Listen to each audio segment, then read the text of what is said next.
Let's begin. Good evening and welcome to the Brookfield Zoning Commission's regular meeting for February 23rd, 2023.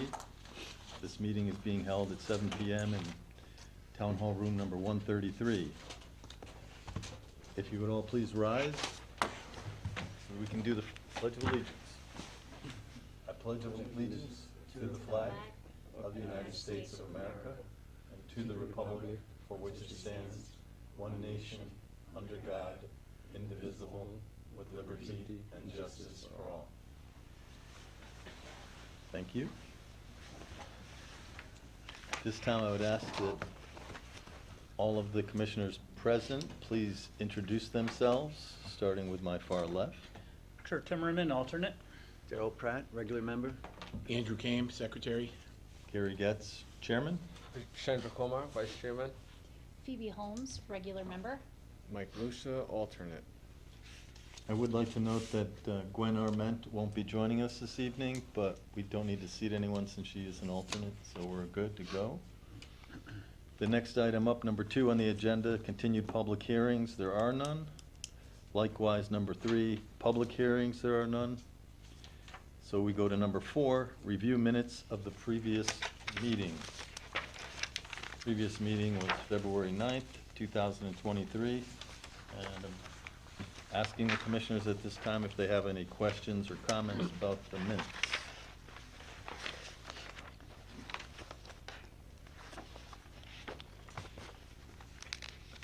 I hear none. I did have one point that I kind of take exception to on page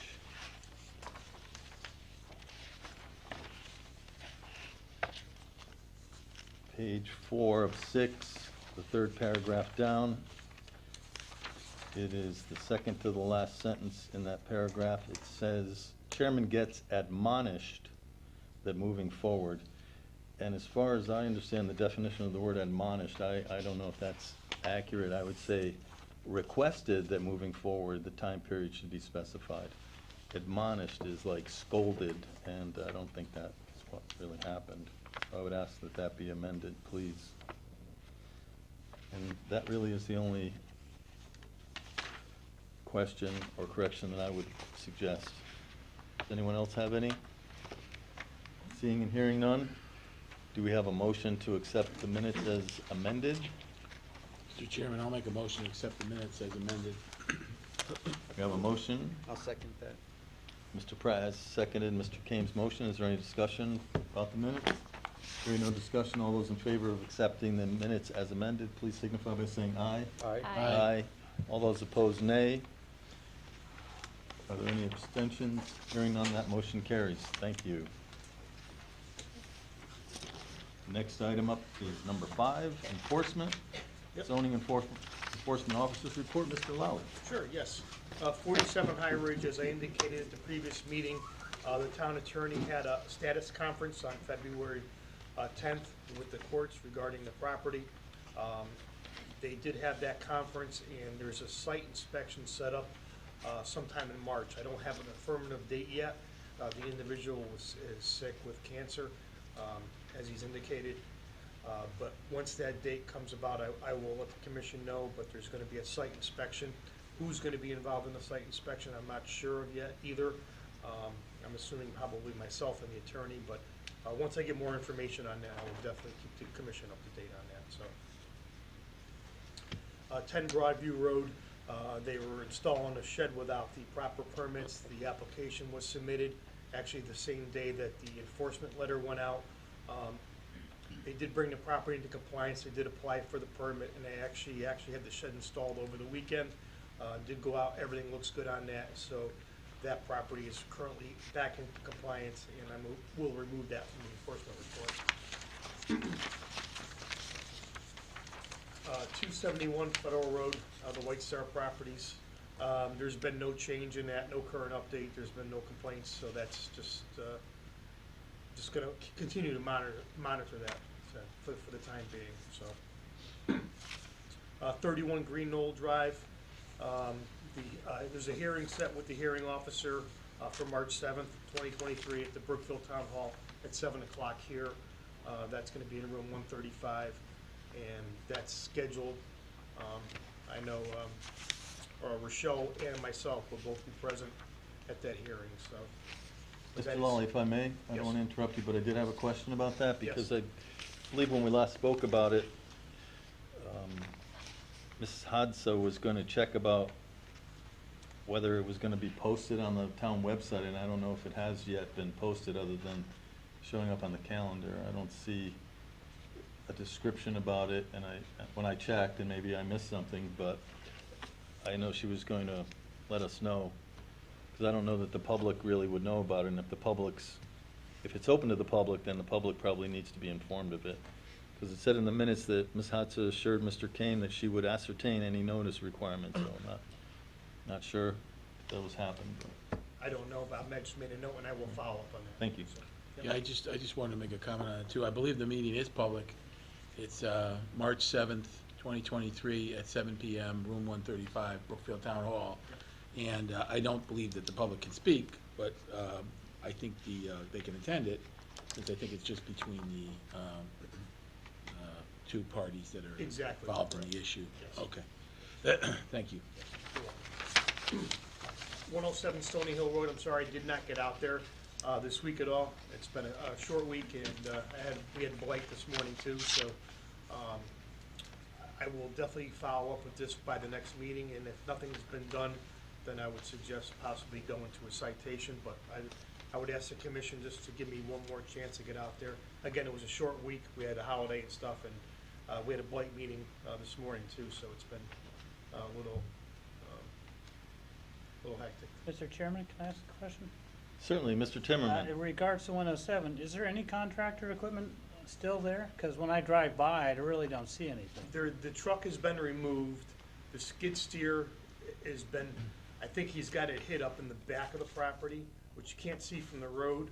It's up behind the fenced area. All right. But I know for the most part of it, everything has been cleared out of there. He was continually making a lot of progress. Yep. I've done pictures from the past 2 visits I've done out there, and you can just tell by the pictures. The firewood he's been cutting up and splitting, I know that because he uses it for heating his Yeah. house. He doesn't use oil, so that's why he has the wood there, so.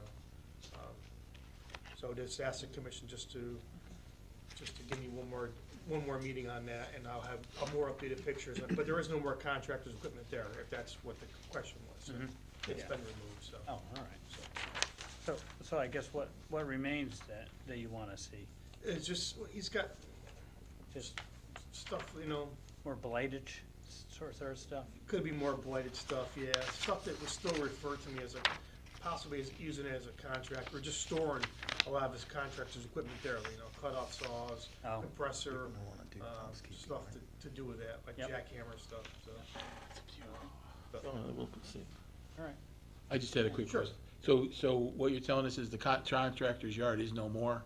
Well, the equipment's all gone, so. Okay. Yeah, it is gone. All right, so, All but the one skid steer that he has hidden up in the back behind the fence, which is not visible from the road. It's just like a small little skid steer, so. Then moving on to 89 Muscanier Road, the Gone residence.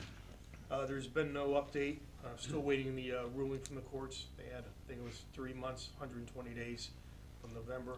I'm expecting that to come in any day. I would think we'll have an update on that and see where that stands. And then 35 Hidden Brook Drive, the Torres residence. At the last meeting, I asked the commission to make a motion to go to citation. Citation was sent on February 16th.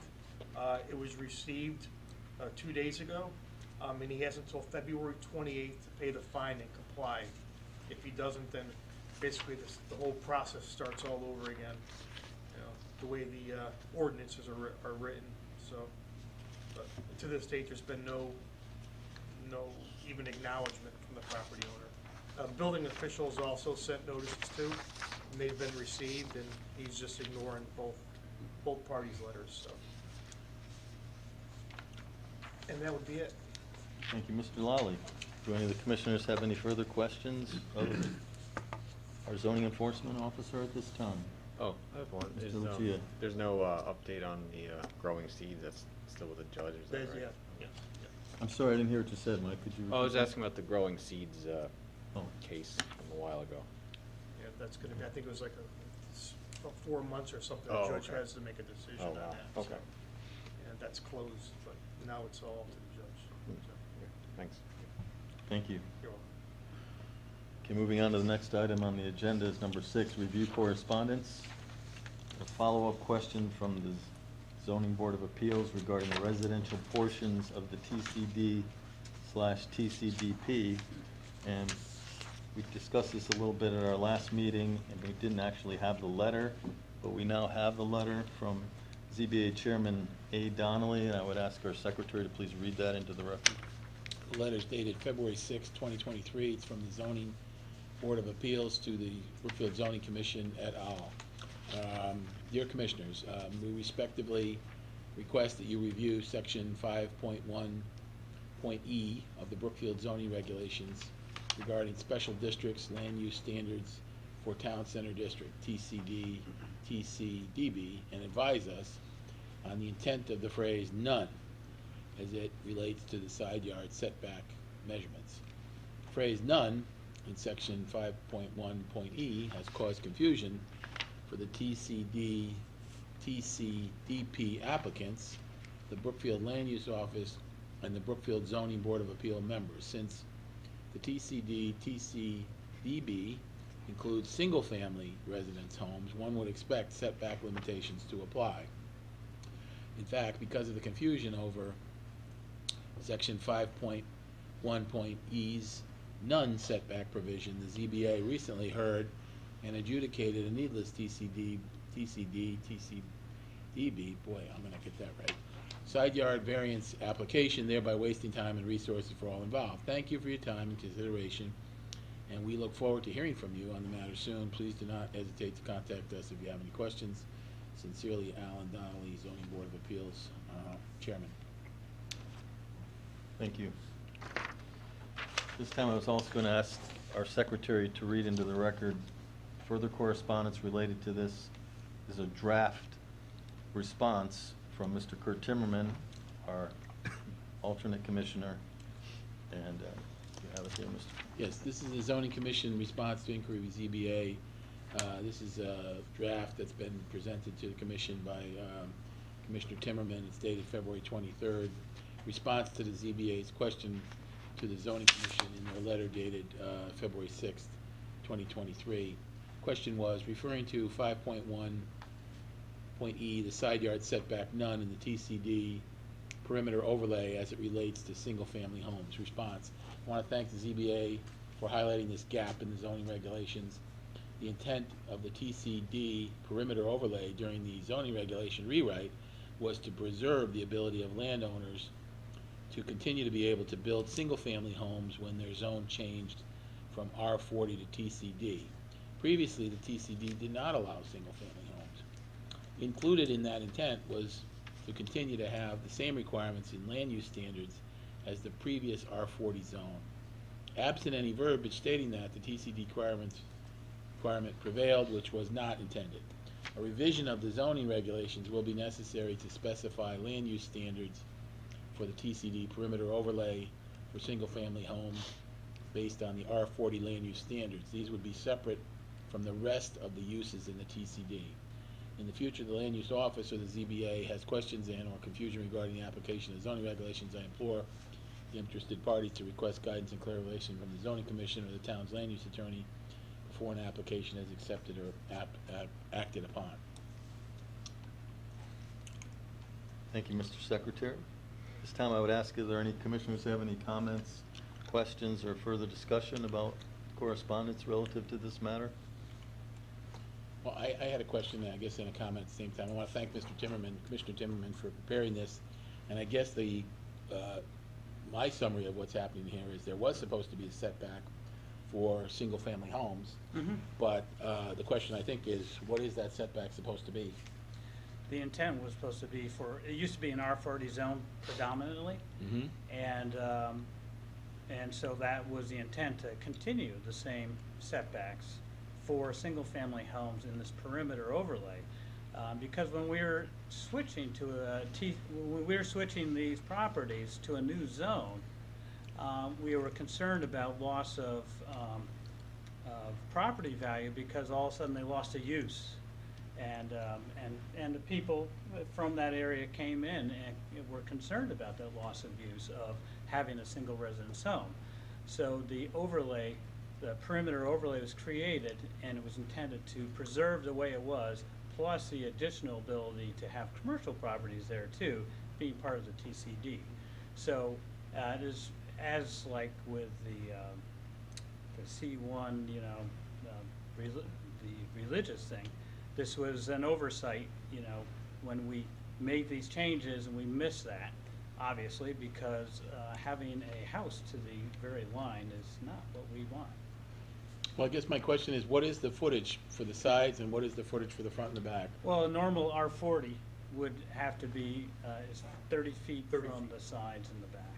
30 feet all around, or is it? Side and rear. Side and rear, and there's 40 front from ones. the So front. if you look at the Oh, land okay. use standards in the residential zone, you'll see an R40, all those standards would apply. So we have that in the book already? Yes. But we have to apply it to that district? We would have to add regulation and, wordage Okay, to make that happen. So that's a zone regulation change. all right. Another Thank- revision. Thank you.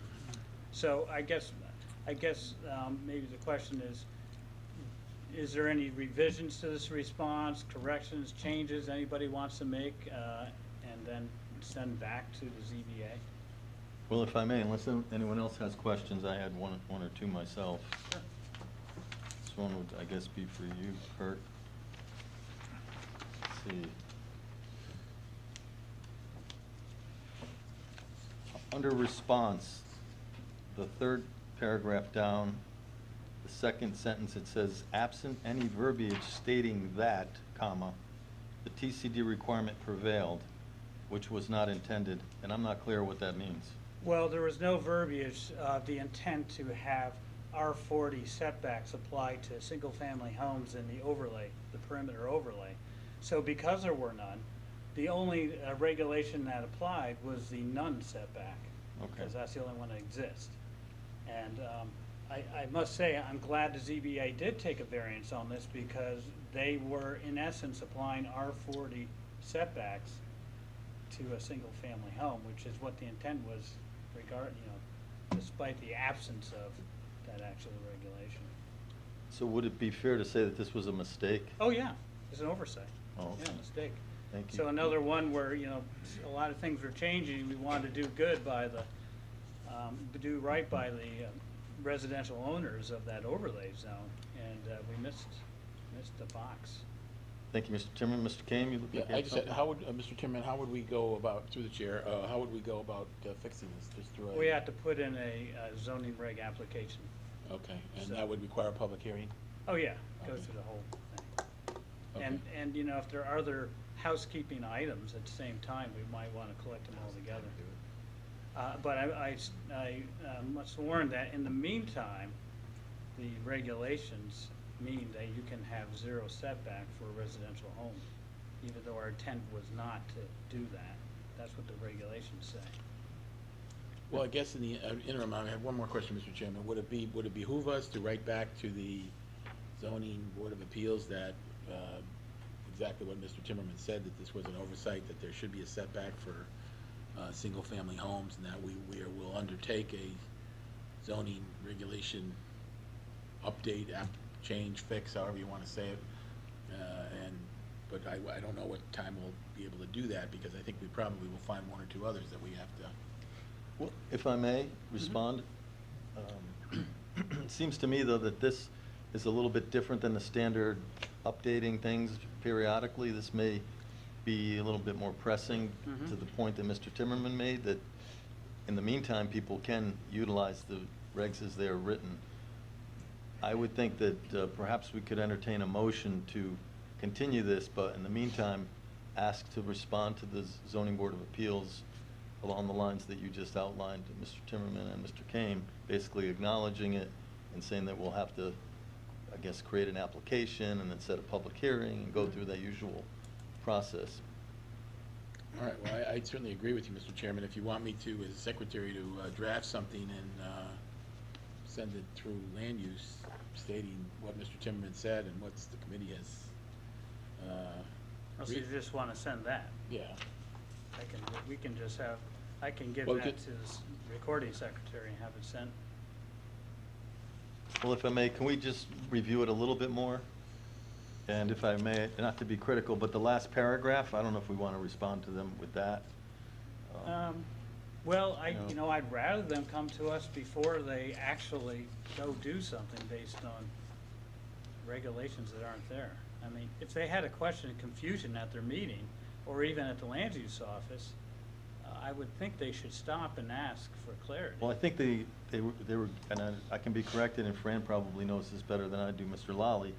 It seems like the case was presented to ZBA and probably may not have needed to go there in the first place, isn't that correct? Correct. So Correct. they just were responding to the request to get a variance at that point. They didn't initiate the case, so No. I don't know that they had any way of knowing until it came before them, isn't that Exactly. correct? Okay. But again, I didn't mean to interrupt. If you wanted to make that motion, and just maybe with the proviso that we review it. I think Mr. Timmerman's done good work there, but I'm more interested in just being thorough and moving ahead.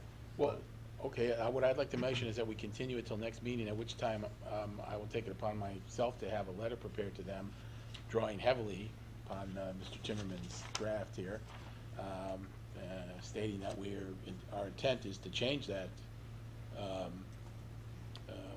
setback requirement. I will have to research what it should be, and we will present it to the commission. I'm not sure at our next meeting, because that was rather full, but possibly at the second meeting in March. If I may, I think we can still put it on the agenda, and if there's nothing to act upon, but I don't think we want to let it go. Well, I defer to you on that, Mr. Chairman, as to the scheduling. I don't think we need a motion for this at this point, so we can just continue it on our agenda. Unless anyone else has something to add or say. Sounds like a plan. Thank you, Mr. Timmerman, again for your work Sure. on that. Much Actually, appreciated. Commissioner Kane, you have the Word document, so you can just start with Oh, that. thank you, that's very good, that's good, thank you very much. Okay, thank you for that. Moving on to the next item, number 7, old business. Item A, 70 Stony Hill Road, Z-23-5.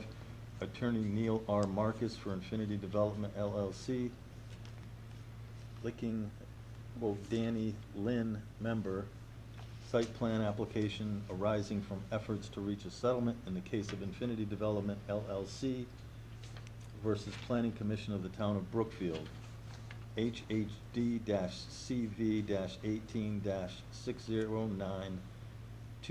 HHD-CV-18-609-2085-S. Application for affordable housing, 3-lot subdivision, number PL-17-9, submitted to Planning Commission on June 26th, 2017, and approved with conditions on February 15th, 2018. And if I may, knowing that the parties are not here, and I'm not sure that this is fully ripe, but we did receive the application, so it's on our agenda. At this time, the chair would entertain a motion to continue it till our next meeting, which is May the 9th, 2023. Mr. Chairman, since there's no one here to speak to this item, I would make a motion that we continue it until our next meeting. Thank you, Mr. Kane. He's made a motion. Does anyone present want to second the motion? Second. Mrs. Holmes has seconded Mr. Kame's motion. Is there any discussion? Not hearing any discussion, I would call the question. All those in favor of the motion, please signify by saying aye. Aye. Aye. All those opposed by nay. Are there any abstentions? Hearing none, the motion carries. Thank you. Next item up is number 8, new business. There is none. And after that is number 9, tabled items. A, 202 Canwood Lake Road, Z-22-73, Danbury Slovak Gymnastic Union Sokol, 202 Canwood Lake Road, Brookfield, Connecticut. Proposed zone designation change from R40 to MC. Public hearing is set for March 9th, 2023. That item is still tabled, just noting it. Item B, revision of zoning fee schedule. The land use director is working on that, and if I may, I can update on that. I know that she was planning on having a draft to present to us before this meeting, but due to some other matters that occupied her attention, I don't think she was able to complete it, but I know that she's still working on it. Does anyone else have any comments or questions about those last two items? We're not trying to set a speed record here tonight, but I think we might. The next item up is number 10, commissioner comments and informal discussion. Does anyone have anything at this time? Any of the commissioners? Well, Mr. Kane? Yeah, I just would like to update the commission. I know we've discussed it in conjunction with the land use officer and the zoning fee schedule with respect to penalties. There's an error that was in the way it's written in our ordinances, that it's limited to $150, where it's supposed to say $150 per day. I know Commissioner Hosna is working on that to make a change to that, and that would be submitted to the Board of Selectmen, who would have to schedule a public hearing on that, town meeting, I believe, and it would have to be voted upon to make that change. Obviously, the way we have it set up is really not very effective, and most towns actually do it on a per-day basis. Again, you can assess a fee up to that amount, so it could be an amount less than that. So that's just an update. Thank you. Anyone else? Thank you all. Next item up is number 11, adjournment. The chair at this time will recognize a motion to adjourn. I'd like to make a motion to adjourn. Second. Mr. Comer's made a motion, Ms. Holmes has seconded it. All those in favor, please signify by saying aye. Aye. Motion carries. Thank you. Our next regular meeting is March 9th.